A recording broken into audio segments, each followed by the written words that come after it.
J'ai décidé de cuisiner Sherlock Holmes, comme j'ai déjà cuisiné beaucoup d'écrivains que j'affectionne, comme Agatha Christie, la Comtesse de Ségur ou le cinéaste Alfred Hitchcock.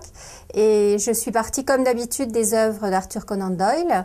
Et à partir de ces œuvres, j'ai cherché les plats, j'ai cherché les recettes, comment on cuisinait à l'époque de Conan Doyle et donc dans la deuxième moitié du 19e siècle.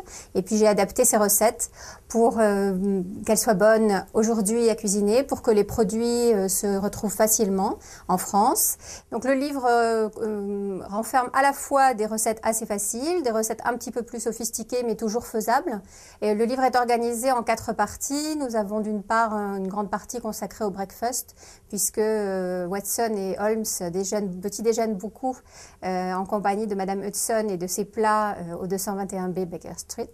Et puis nous avons une partie qui est consacrée au voyage de Sherlock Holmes, puisque les deux acolytes se déplacent énormément, que ce soit en Angleterre ou en Europe. Le livre est donc abondamment illustré. Nous avons une 60aine de photos de Philippe Asset, avec non seulement le plat photographié, mais en plus le plat remis dans son contexte.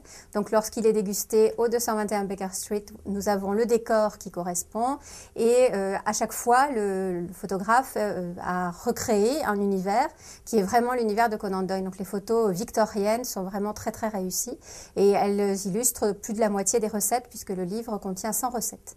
Ce qui est amusant, c'est que je ne suis pas la seule à avoir constaté que Sherlock Holmes est un fin gourmet, puisque dans le film qui est sorti au début de l'année 2010, eh bien, on retrouve Robert Downey Jr. en train de déguster un breakfast, et il parle de brioche.